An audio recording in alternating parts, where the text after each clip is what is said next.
تو جی خبر یہ ہے کہ رشیا نے امریکہ کو انٹرنیشنل اسپیس اسٹیشن کے گرانے کی دھمکی دے دی ہے۔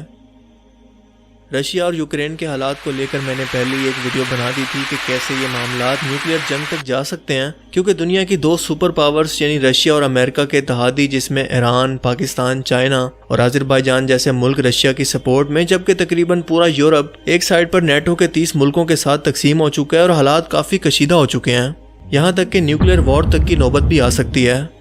بس کسی چھوٹی سی غلطی کی وجہ سے یا یوں کہیں کہ چنگاری کی وجہ سے یہ جنگ جنگل کی آگ کی طرح پھیل جائے گی۔ رشیا کی اس وقت یوکرین کے اندر پوزیشن یہ ہے کہ نیٹو کی طرف سے تمام پابندیوں اور دباؤ کے باوجود وہ یوکرین کے دارالحکومت کیف کی طرف مسلسل بڑھ رہا ہے۔ اس دوران کئی حملے اور ایون کے گلیوں، بازاروں اور روڈز پر بھی لڑائی دیکھی گئی، کیونکہ یوکرین کی فوج ہتھیار ڈالنے کو تیار نہیں ہے۔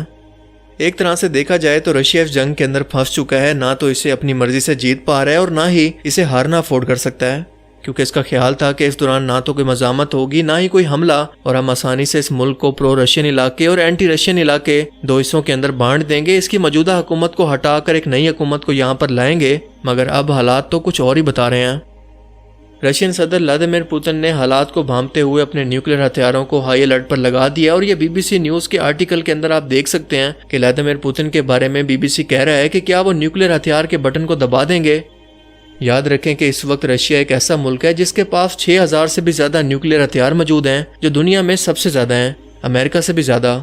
اس کے پاس دنیا کا سب سے بڑا اور خطرناک ٹیزار بومبا بھی موجود ہے۔ یہ کتنا خطرناک ہے اور کتنی تباہی مچا سکتا ہے، اس کے لیے آپ ایک ریفرنس دیکھ لیں کہ یہ ہیروشیما اور ناگاساکی پر گرائے جانے والے بم ہیں، جو دوسری جنگ عظیم کے اندر امریکہ نے جاپان پر گرا کر اس جنگ کو ختم کیا، اور یہ سائز ہے ٹیزار بومبا کی تباہی کا۔ اور اب اگر کوئی بھی ملک یا نیٹو یوکرین کی مدد کے لیے آتی ہے تو آپ یہ سمجھ لیں کہ نیوکلیئر جنگ ہونا تو طے ہے، ایک ایسی جنگ جو کہ انسانیت نے آج تک نہیں دیکھی ہوگی، کیونکہ پہلی دو جنگ عظیم تو بنا نیوکلیئر ہتھیاروں کے ہی جیتی گئی۔ جب آخر کار امریکہ نے جاپان پر یہ نیوکلیئر بومب پھینکا تو تب جا کر اس جنگ عظیم کا خاتمہ ہوا، اور اب اگر یہ تیسری جنگ عظیم ہوتی ہے تو کروڑوں انسانوں کی زندگیوں کے ساتھ ساتھ زمین کا ماحول اور حفاظتی طے بھی تباہ ہو جائے گی، انسانوں کا سانس لینا مشکل ہو جائے گا، دنیا بھر کی اکانومیز تباہ ہو جائیں گی۔ اس جنگ سے بچنے کے لیے دنیا کے امیر ترین لوگ زیر زمین بنکر کے ساتھ ساتھ اسی لیے جلدی سے جلدی مارس پر شفٹ ہونے کی تیاریاں کر رہے ہیں، ورنہ کوئی اور مقصد مارس پر انسانوں کو شفٹ کرنے کا آپ کی نظر میں ہو تو مجھ سے بھی ضرور شیئر کریں۔ اب دوسری طرف رشیا کی صورتحال یہ ہے کہ آپ سوچ سکتے ہیں کہ ایسا بھلا ہو سکتا ہے کہ امریکہ رشیا پر معاشی اور تجارتی پابندیاں لگاتا جائے مگر رشیا اس کو کوئی جواب نہ دے؟ ایسا بالکل نہیں ہے۔ رشیا دنیا میں تیل پیدا کرنے والا تیسرا بڑا ملک ہے، جس کے پاس قدرتی وسائل کی دولت کے ساتھ ساتھ اور کافی آرگینک مٹیریل موجود ہیں جن کی مالیت $75 ٹریلین سے بھی زیادہ ہے۔ رشیا میں تیل کی اتنی لمبی پائپ لائنز موجود ہیں جو کہ ہماری اس دنیا کو 6 مرتبہ لپیٹ سکتی ہیں۔ اب ذرا سوچیں کہ اگر اس آئل کی سپلائی کو دنیا بھر کے اندر روک دیا جائے تو کیا دنیا اسے افورڈ کر سکتی ہے؟ ہرگز نہیں، بلکہ مہنگائی کا ایک طوفان پوری دنیا کے اندر آئے گا۔ اس کے علاوہ روس نے اس کا جواب زمین پر نہیں بلکہ خلا کے اندر بھی دینے کا فیصلہ کر لیا ہے۔ ہم دنیا کو گلوبل ولیج کہتے ہیں اس لیے کیونکہ دنیا کا ہر ملک ایک دوسرے سے تجارت کر کے اپنی اکانومی کو چلاتا ہے۔ ہم سب ملک ایک دوسرے پر ڈیپینڈ کرتے ہیں، مثلا جرمنی اپنے ملک میں گیس کی ضروریات کو پورا کرنے کے لیے رشیا سے گیس خریدتا ہے، جو کہ اس وقت نیٹو کا پارٹ ہے، اور اگر وہ رشیا پر امریکہ کے دباؤ میں آ کر معاشی پابندیاں لگاتا ہے تو اس کے جواب میں اس کے اپنے ملک کے اندر گیس کا بحران اور مہنگائی کا سیلاب آ سکتا ہے۔ اسی طرح روس پر لگنے والی معاشی پابندیوں سے پوری دنیا خود متاثر ہوگی، اسی لیے یورپ بھی ابھی تک بالکل خاموش بیٹھا ہوا ہے۔ مگر ہزاروں کلومیٹر دور ہونے والی جنگ کے معاشی اثرات جہاں پر ہم سب کو اپنی لپیٹ میں لیں گے، وہاں پر اس کی ایک جھلک ہم آسمان میں انٹرنیشنل اسپیس اسٹیشن پر بھی دیکھ سکتے ہیں۔ رشین اسپیس ایجنسی روسکوموس کے سربراہ کی طرف سے وارننگ جاری کی گئی ہے کہ اگر امریکہ نے رشیا سے پابندیاں نہ اٹھائی تو رشیا انٹرنیشنل اسپیس اسٹیشن کو خلائی کچرے سے بچانے والی ٹیکنالوجی کو استعمال کرنے سے روک دے گا، یعنی یہ ٹیکنالوجی انٹرنیشنل اسپیس اسٹیشن کو نہیں دے گا۔ اب آپ یہ سوچ رہے ہوں گے کہ اسپیس ڈیبریز یا خلائی کچرے سے بچانے والی رشیا کی یہ ٹیکنالوجی دراصل ہے کیا؟ چلیے میں آپ کو سمجھاتا ہوں۔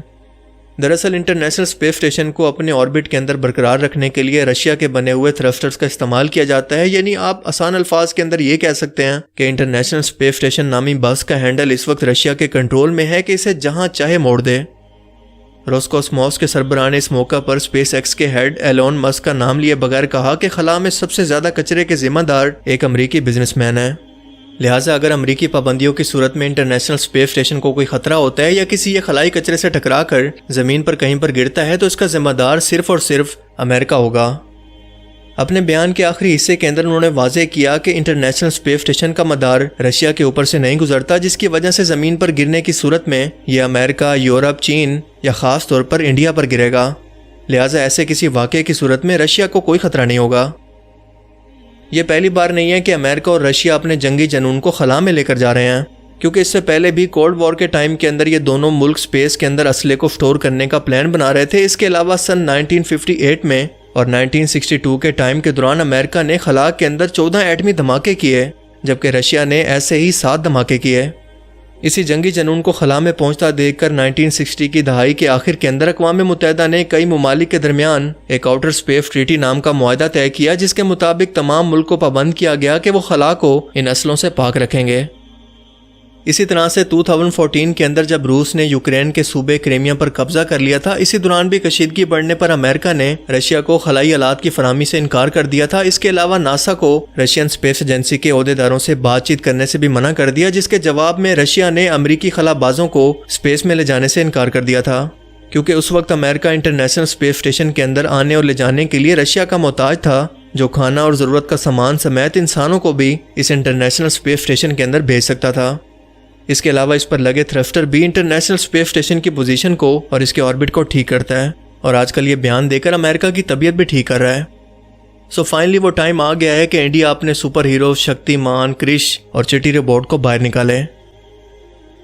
اس وقت عالمی برادری رشیا پر یہ دباؤ ڈال رہی ہے کہ بنا جنگ کے مذاکرات سے اس مسئلے کا حل نکالا جائے اور موجودہ یوکرین کی حکومت کو ختم کر کے ایک نئی حکومت بنائی جائے، یا پھر اس ملک کو 2 حصوں کے اندر بانٹ دیا جائے۔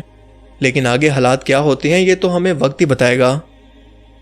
آپ اس بارے میں کیا سوچتے ہیں؟ اپنی قیمتی رائے کا اظہار کمنٹ سیکشن میں ضرور کریں، اور اگر یہ ویڈیو آپ کو اچھا لگا اور اس سے کچھ نیا جاننے کو ملا تو اس ویڈیو کو ضرور لائک کیجیے۔ اور اب میں ملوں گا آپ سے ایک ایسی ہی نئی انٹرسٹنگ ویڈیو میں، تب تک کے لیے اپنا بہت سا خیال رکھیے گا۔ Thanks for watching this video. اللہ حافظ۔